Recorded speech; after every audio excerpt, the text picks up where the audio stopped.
نہ کوئی سمجھ سکتا ہے کہ کتاب اللہ کے بعد رجال اللہ کا سلسلہ ہوا، اور جب آخری پیغمبر آئے، آخری کتاب آئی، تو اللہ کے پیارے پیغمبر حضرت محمد رسول اللہ صلی اللہ علیہ وسلم کے بعد صحابہ اور تابعین تابعین کے بعد ایک سلسلہ شروع ہوا۔ اللہ کے پیارے پیغمبر نے ارشاد فرمایا العلماء ورثۃ الانبیاء، نبیوں کا کام یہ کریں،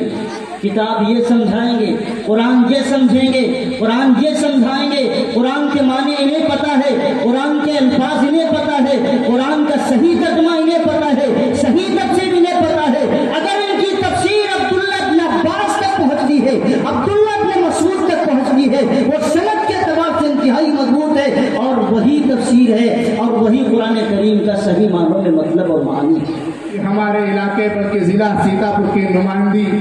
ہر جگہ کرنے والی شخصیت حضرت مولانا مفتی ہلال صاحب دامت برکاتہ عالیہ آج ہمارے مہمان بنے ہیں۔ میں حضرت والا سے اس شعر کے ساتھ دعوت اسے دینا چاہتا ہوں، میرا دل کیوں نہ ہو قائل تیری سحر اللسانی کا، سنا ہے ہر طرف چرچا ہے تیری جادو بیانی کا، میری مراد حضرت مولانا مفتی ہلال صاحب سیتاپوری دامت برکاتہ عالیہ۔ الحمد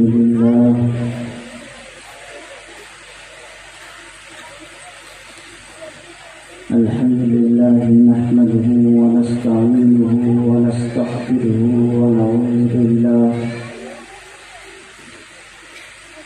من شرور أنفسنا ومن سيئات أعمالنا، من يهده الله فلا مضل له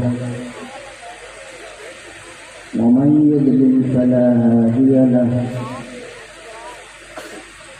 ونشهد أن لا إله إلا الله ونشهد أن سيدنا ومولانا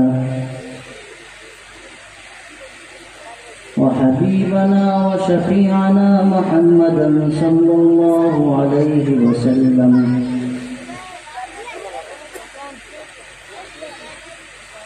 قال النبي صلى الله عليه وسلم القرآن حجة لك أو عليك، أو كما قال عليه الصلاة والسلام۔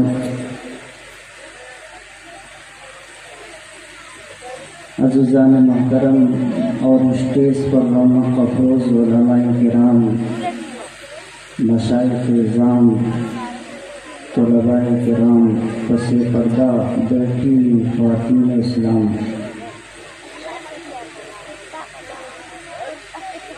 کافی دیر سے آپ کا یہ پروگرام، آپ کا جلسہ چل رہا ہے، اور کافی دیر سے مولانا بیچارے محنت کر رہے ہیں کہ آپ اپنی جگہ پر بیٹھ جائیں۔ مجھے بھی ایک بات یاد آ رہی تھی کہ ہمارے بچپن میں ایک گھڑی چلا کرتی تھی، پلاسٹک کی بنی ہوتی تھی، وہ پانی میں ڈوبی رہتی تھی، اس کا نام جانتے ہو کیا ہے؟ Water proof. تو ہمارا مجمع بھی کبھی کبھی واٹر پروف ہو جاتا ہے، کچھ اثر نہیں ہوتا چاہے جتنا چل رہا ہے۔ اور ہمارے یہاں ہمارے علاقے میں ملا ناظم صاحب رحمۃ اللہ علیہ تھے، تو بڑا اچھا انداز تھا ان کا البیلا۔ تو جو بچوں کے بارے میں کہتے تھے ان کو کیوں آگے بٹھاتے ہیں؟ ٹی وی کی بات آتی ہے، وی سی آر کی بات آتی ہے، فلموں کی بات آتی ہے، تو یہ خود آگے بیٹھتے ہیں، بچوں کو پیچھے کرتے ہیں، اور جب دینی بات آتی ہے جن کو سمجھنا ہوتا ہے وہ پیچھے ہوتے ہیں، بچے آگے رہتے ہیں۔ تو ہمارے دینی مجلسوں کا یہ ماحول باوقار ہونا چاہیے، اور سمجھدار لوگوں کو آگے آنا چاہیے، سمجھنا چاہیے۔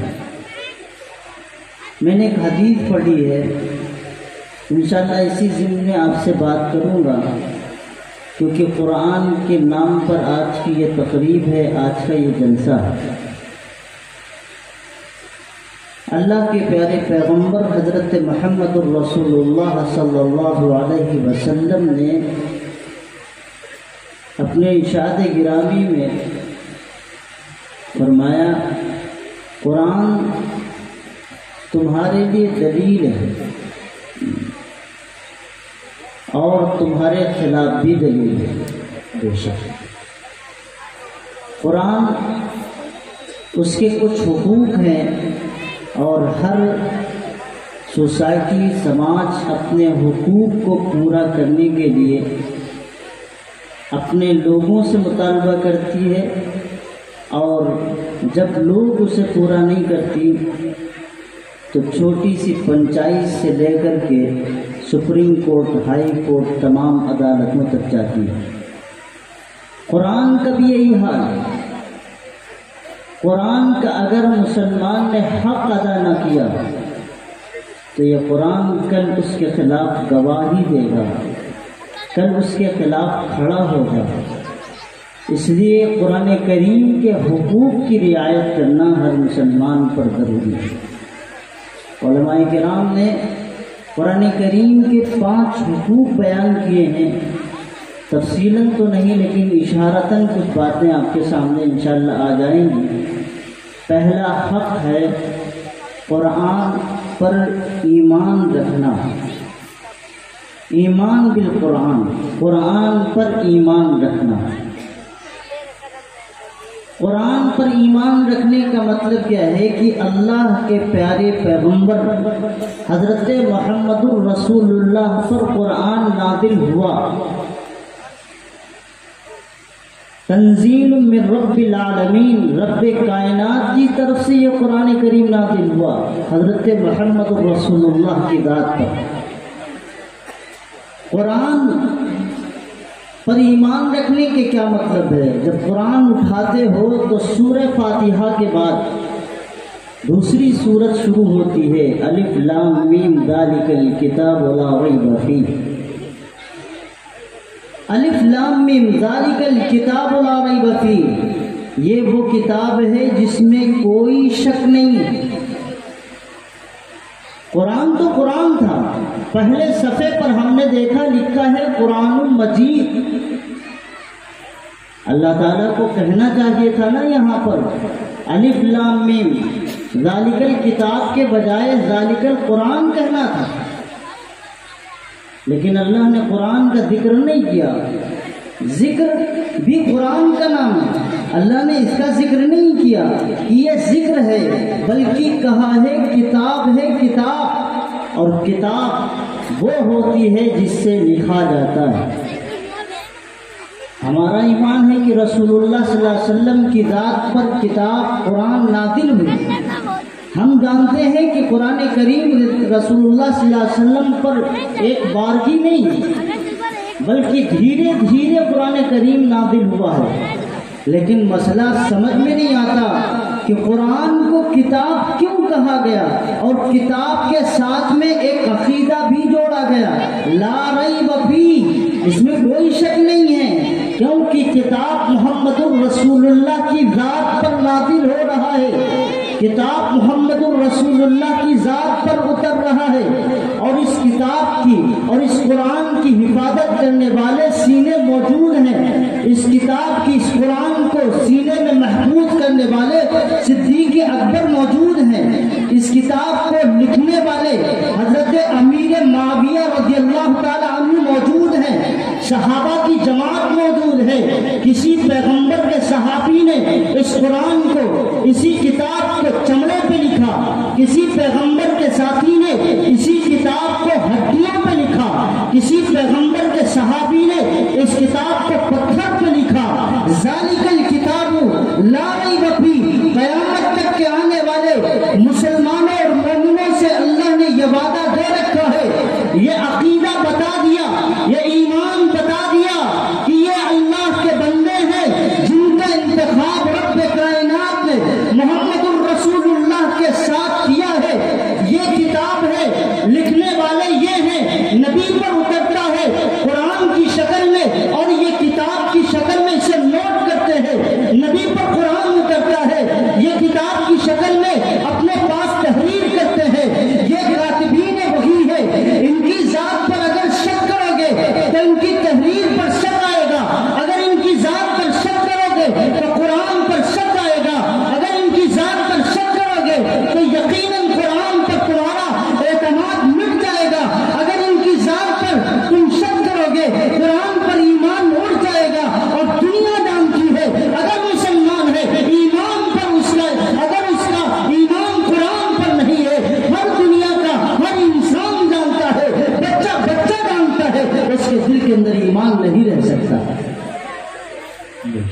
اس لیے میرا عزیزو ذالک الکتاب لا ریب فیہ، لکھنے والے کون؟ صحابہ کرام۔ ذالک الکتاب لا ریب فیہ، کتاب کو اس قرآن کے لکھنے والے ہیں، کاتبین وحی صحابہ کرام ہے۔ ان کا کردار جس طرح اعلیٰ ہے، ان کے مقام جس طرح اعلیٰ ہے، یہ تقدس والے ہیں، یہ عظمت والے ہیں۔ رب نے اپنے پیغمبر حضرت محمد المصطفیٰ صلی اللہ علیہ وسلم کے لیے ان کا انتخاب کیا ہے، اس لیے یہ پیغمبر کے ساتھی ہیں۔ نبی نہ لکھنا جانتے تھے، نبی نہ پڑھنا جانتے تھے۔ اللہ تعالیٰ نے اپنی شان سے، اپنی قدرت سے پیارے پیغمبر پر جب علم کا دریا بہایا تو اس انداز پہ بہایا، آج تک ایسا علم نہ کسی کو ملا ہے نہ مل سکتا ہے۔ پیارے پیغمبر تو وہ تھے جن کو پہلوں کا بھی علم تھا اور بعد میں آنے والوں کا بھی علم تھا۔ اللہ تعالیٰ نے آپ کے پیغمبر کی زبانی تمام وہ باتیں بتلا دی اور قیامت تک کے آنے والے مسلمانوں کو سمجھا دی۔ محمد رسول اللہ نے سمجھا دیا آنے والے وقت یہ ہوں گے، یہ علامات ہوں گے، اس طرح کے حالات ہوں گے۔ تو میرے عزیزو قرآن کریم کو اللہ تبارک و تعالیٰ نے نازل کیا تو ہمیں عقیدہ سمجھایا تک کہ اللہ کی ذات پر اور اللہ کے قرآن پر ہمارا ایمان بالکل پختہ ہونا چاہیے، اس میں کوئی شک نہیں ہونا چاہیے۔ لا ریب فیہ، کوئی کسی طرح کا بھی شائبہ ہمارے دل میں نہیں آنا چاہیے۔ اسی لیے میں کہا کرتا ہوں، آپ اٹھائیے تاریخ اسلام کو کہ جب سے یہ دنیا قائم ہوئی آج تک انبیاء علیہ السلام کا سلسلہ زیادہ ہے اور کتابوں کا نازل کردہ سلسلہ اللہ کا کم ہے۔ 4 کتابیں مشہور نازل ہوئی اور صحائف نازل ہوئی، کتابوں کی شکل کم ہے، کتابیں بھی آئیں، صحائف بھی آئیں، لیکن جو اللہ تعالیٰ نے کتابوں کو نازل کیا وہ تعداد مختصر ہے، لیکن کتابوں کو سمجھانے والے جن کو عربی زبان میں رجال اللہ کہا جاتا ہے اور جو کتابیں نازل ہوتی ہیں ان کو کتاب اللہ کہا جاتا ہے۔ کتاب اللہ کو بھی اللہ نے نازل کیا اور رجال اللہ کو بھی اللہ نے نازل کیا تاکہ دنیا کے ہر انسان تک جو اللہ کا مقصد ہے، جو اللہ کو بتانے کا مقصد ہے، اللہ کو سمجھانے کا مقصد ہے، امت کو اللہ سے جوڑنے کا مقصد ہے، کتاب بھی دی اور ساتھ میں کتاب کے ساتھ میں انبیاء کو بھیجا کہ جاؤ امت تک سمجھاؤ، ایک ایک مسئلہ بتاؤ، اللہ کا قانون بتاؤ، اللہ کے بتائے ہوئے راستے پر انسان کیسے چلے۔ تو کتاب اللہ کا بھی سلسلہ چلا اور رجال اللہ کا بھی سلسلہ چلا، تو کتابیں بھی آتی رہیں اور رجال اللہ کی شکل میں کبھی آدم صفی اللہ آئے، کبھی اسماعیل ذبیح اللہ آئے، کبھی ابراہیم خلیل اللہ آئے، کبھی یوسف صدیق اللہ آئے، کبھی عیسیٰ روح اللہ آئے، کبھی میرے عزیز و حضرت موسیٰ کلیم اللہ آئے، اور تب آخر میں ہم سب کے آقا حضرت محمد الرسول اللہ تشریف لائے۔ تو رجال اللہ کی بھی ایک فہرست ہے جو سب سے زیادہ ہے اور یہی وجہ ہے میں ان کے کان تک یہ بات پہنچانا چاہتا ہوں جو یہ کہتے ہیں جی قرآن تو اللہ کی طرف سے ایک پیغام ہے، ایک خط ہے، جیسے چاہو پڑھو، جیسے چاہو کھولو، جیسے چاہو سمجھو، اس میں علماء کی کیا ضرورت ہے اور دنیا کی کوئی لغت ہمیں بتلاؤ۔ اللہ تعالیٰ نے کہا، وہ دلیل دیتے ہیں جی ہمارے قرآن میں اللہ نے قرآن کے سلسلے میں کہا ہے وَيَسَّرْنَا الْقُرْآنَ، ہم نے قرآن کو بڑا آسان کر دیا ہے، جو چاہے پڑھے، جو چاہے سمجھے، جو چاہے جس طریقے سے مطلب نکالے، جو چاہے اس پر عمل کرے۔ تو میرے بھائی میں آپ سے کہتا ہوں یسرنا کا جو لفظ ہے اس کا معنی پوری دنیا میں کوئی ہمیں یہ سمجھا دے کہ کوئی چیز اتنی آسان ہو کہ وہ بغیر کسی سے سمجھے، بغیر کسی سے جانے، بغیر کسی سے سیکھے سمجھ میں آ جاتا ہو، اس لفظ کا ترجمہ دنیا کی کسی کتاب کے اندر دکھا دے کہ بغیر استاد کے سمجھ میں آتا ہو، بغیر کسی سمجھنے والے کے سمجھا جا سکتا ہو۔ یہ تو اصول اللہ نے سمجھا دیا ہے، کتابیں کم نازل کی ہیں اور کتابوں کو سمجھانے والے زیادہ نازل کی ہیں۔ آدم علیہ السلام سے حضرت محمد رسول اللہ تک جتنے پیغمبر آئے ہیں سارے پیغمبروں کا کام ہے اللہ نے جو کتاب اس وقت اس زمانے میں نازل کی، جب توریت کو نازل کیا تو اس کے ساتھ ایک پیغمبر کو نازل کیا، زبور کو نازل کیا، اس کے ساتھ ایک پیغمبر کو نازل کیا۔ میرے عزیزوں اور اسی طرح اگر کوئی